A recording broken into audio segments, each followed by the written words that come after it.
VC ने जब हम परमिशन लेने गए थे तो ये बात बोली थी कि भाई डिग्री कर लो, चौधरी बनने की जरूरत ना है। हमने की आवाज उठाई, उसके गेट पे क्या गए, उसके इतनी चुल होगी।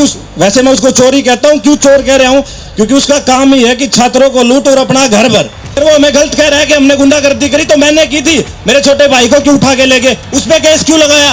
और तो और मतलब मेरी बहन के घर जाने का क्या हक बनता था उनका? और जो यूनिवर्सिटी का सीएस है उसके फोन को चेक करने की आप कोशिश करना। इतनी गंदी गंदी वीडियोस लड़कियों की बना रखी हैं, आपको पता चल जाएगा कि इस यूनिवर्सिटी में क्या चल रहा था। हाथ जोड़ के आपसे प्रार्थना है कि हमें न्याय जरूर दिलवाना। अगर आज हमें न्याय नहीं मिला ना तो आने वाले समय में ना ये धरने प्रदर्शन के मैं तो ढोंगी कहूंगा, फिर वो ढोंगी रह जाएंगे, समाधान तो होगा नहीं। इस वीसी ने कोई भी सरकार से अनुमति नहीं ली। खुद के यारे प्यारे या इनके रिश्तेदारों को भर्ती करने के लिए इसने ऐसी व्यवस्था बना दी कि सारे इसके तो समाज के लोग बैठे हैं, सारे इस वीसी का इलाज करके जरूर जाइए। अगर आज इस वीसी का इलाज हो गया नहीं तो मेरे हिसाब से सभी यूनिवर्सिटियों में चीजें ठीक हो जाएंगी। मैं तो यही कह रहा हूँ, पंचायत उठनी तब चाहिए जब समाधान हो जाए।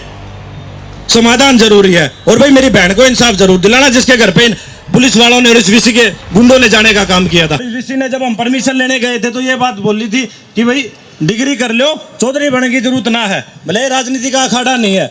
जब वीसी के हम कहते थे बार बार कि सर इतनी ज्यादा फीस है, इसको कम कर दो, तो वीसी कहता था तुम्हारे हिसाब से कुछ नहीं चलेगा। माँ जी, हमारा छात्रों का एक प्रतिमंडल तो होना इसमें जरूरी है ताकि छात्रों की समस्याएं हम उसके बीच रख सकें। लेकिन नहीं, वीसी ने हमेशा दबाने का काम किया।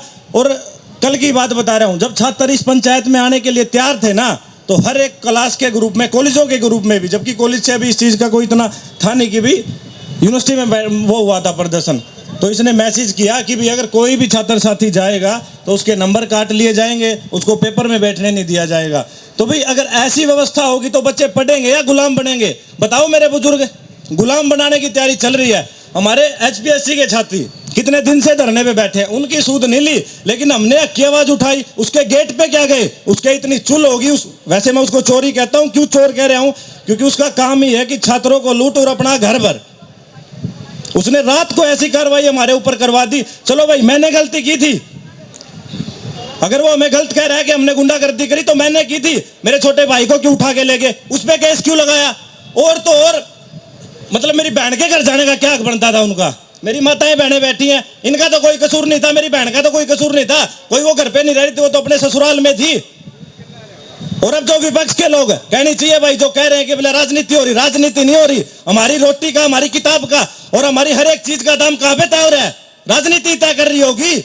अगर किसी को यह बहम है कि भाई राजनीति से प्रेरित ये छात्र सभा है, तो ऐसा बहम निकाल देना। ये आने वाले छात्रों के भविष्य के लिए, छात्रों के भविष्य के लिए पंचायत रखी गई है। इसमें किसी पार्टी विशेष का कोई वो नहीं है। हमारी खाप की सरदारी बैठी है। हमारे बुजुर्ग जो किसान हैं वो हमें इसलिए पढ़ने भेजते हैं कि जो अनपढ़ रह गए थे, जो सरकार ने हमारे साथ कूटनीतियां अपनाई, उनको कम करेंगे, हमारे बच्चे पढ़े लिखेंगे। और एक और बात, हमारा वीसी कहता है कि बोले अगर सुविधाएं चाहिए ना तो चंडीगढ़ और पंजाब यूनिवर्सिटी जाओ। भाई अगर हमने पड़ोस में व्यवस्था मिलेगी तो हम क्यों नहीं पढ़ेंगे? क्यों नहीं पढ़ेंगे?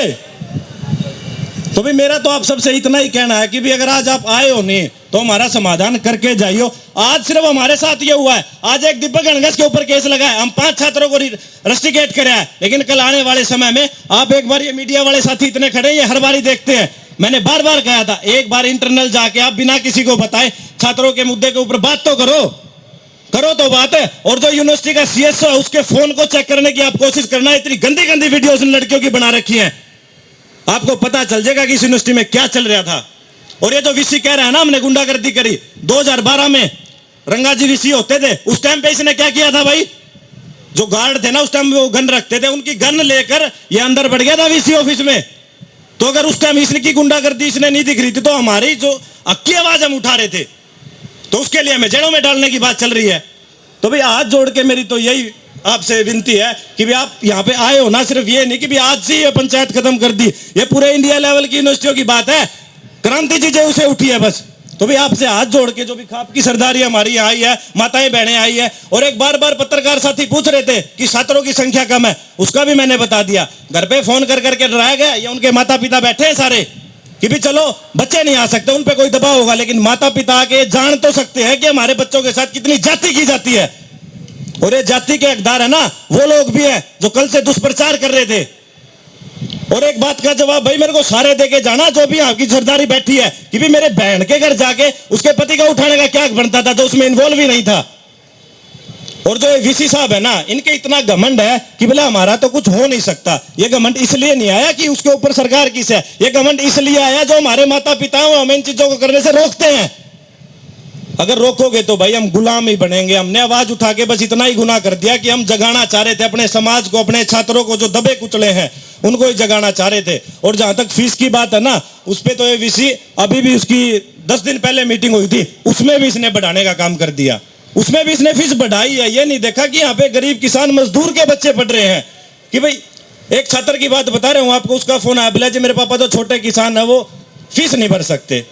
तो भाई फीस नहीं भर सकते तो वीसी का तो कहना यही था, बोले भाई घर बैठ है, अगर फीस अफोर्ड नहीं कर सकते तुम सरकारी कॉलेज में एडमिशन ले, ये करो वो करो। भाई इसके ऐसे ऐसे जवाब होते थे। और हमारा किसी व्यक्ति विशेष से कोई विरोध नहीं है, हमारा सिर्फ उस वीसी की कुर्सी से विरोध है जो हमारे छात्रों के लिए बैठ के वो वहां पे नियम लिख रहा है, हमें लूटने की बात कर रहा है। तो भाई मेरी तो हाथ जोड़ के आपसे प्रार्थना है कि हमें न्याय जरूर दिलवाना। अगर आज हमें न्याय नहीं मिला ना, तो आने वाले समय में ना ये धरने प्रदर्शन के मैं तो डोंगी कहूंगा, फिर वो डोंगी रह जाएंगे, समाधान तो होगा नहीं। तो भाई हाथ खड़े करके एक बार ये विश्वास जरूर दिलाओ कि भाई आज आप हमें न्याय दिला के जाओगे। और ऐसे विषयों को भगाना होगा। यहाँ पे हर तरह के लोग बैठे हैं, मेरी भी उनसे यही रिक्वेस्ट है कि भाई थोड़ा सा अपने बच्चों के ऊपर ध्यान दो, कि भी उनको बोलो अगर कुछ भी गलत हो रहा तो आप हमें नहीं बता रहे तो मीडिया के पास चले जाओ, किसी और के पास चले जाओ, लेकिन बोल लो। अगर नहीं बोलोगे ना तो वही जैसे हमारे हॉस्टल में 5 बेडों पे 6-6 लड़कियां इस गर्मी में सो रही है ना, तो यही हालात आने वाले समय में होंगे। इस वीसी ने हमें लूटने के लिए क्या तैयारियां की कि भी कोई भी कोर्स चालू हो रहा है तो उसके लिए सरकार से पोस्ट तो सैंक्शन करवानी होती होंगी। ये हमारी बहन दिल्ली यूनिवर्सिटी से आई हुई है, इनको पता है कि भी पोस्ट पहले सैंक्शन सरकार से करवाएंगे तभी छात्रों पे बोझ कम पड़ेगा। लेकिन इस वीसी ने कोई भी सरकार से अनुमति नहीं ली, खुद के यारे प्यारे या इनके रिश्तेदारों को भर्ती करने के लिए इसने ऐसी व्यवस्था बना दी कि सारे इसके तो समाज के लोग बैठे हैं। और जो हमारा अनिल बानकर प्रोक्टर है वो क्या कह रहा है कि भी छात्रों ने गुंडागर्दी करी इसलिए हमने इन पे केस कराया। 2011 में जब राधे श्याम शर्मा जी वीसी होते थे, जब उनकी माता जी मतलब बुआ जी का उनका देहांत हो रखा था, उस टाइम पे इस अनिल प्रोक्टर ने ऐसी घटिया मानसिकता का परिचय दिया था कि जिसके बारे में आप सोच भी नहीं सकते। और अभी तो सिर्फ मैं बोल के बता रहा हूं, अगर पत्रकार साथी कहेंगे ना तो सारे प्रूफ भी मेरे फोन में है, मैं आपको देने का काम भी करूंगा, ताकि आने वाले समय में और हमारे बुजुर्गों को इस चीज का पता चले कि कैसे कैसे हमने कैसे कैसे लोगों को हमने गुरु का दर्जा दे रखा है। भाई हाथ जोड़ के रिक्वेस्ट है, सारे इस वीसी का इलाज करके जरूर जाइए। अगर आज इस वीसी का इलाज हो गया नहीं तो मेरे हिसाब से सभी यूनिवर्सिटियों में चीजें ठीक हो जाएंगी। एचयू का आंदोलन था भाई साहब, सभी ने सपोर्ट किया था, सारे आए थे, मेरे हिसाब से उसका रिजल्ट 0 था। 0 क्यों था? क्योंकि भाई सारे आपस में बट गए। कोई कह रहा था राजनीति होगी, राजनीति कहां होगी, वहां पे तो किसी मंच पे नाम भी नहीं लिया गया था किसी राजनीतिक संगठन का। तो भाई आज उन हर चीजों को आप सोच समझ के और एक ये विचार बना के जाना। मतलब मैं तो यही कह रहा हूँ, पंचायत उठनी तब चाहिए जब समाधान हो जाए, समाधान जरूरी है। और भाई मेरी बहन को इंसाफ जरूर दिलाना जिसके घर पे पुलिस वालों ने और इस वीसी के गुंडों ने जाने का काम किया था। धन्यवाद आपका बहुत बहुत।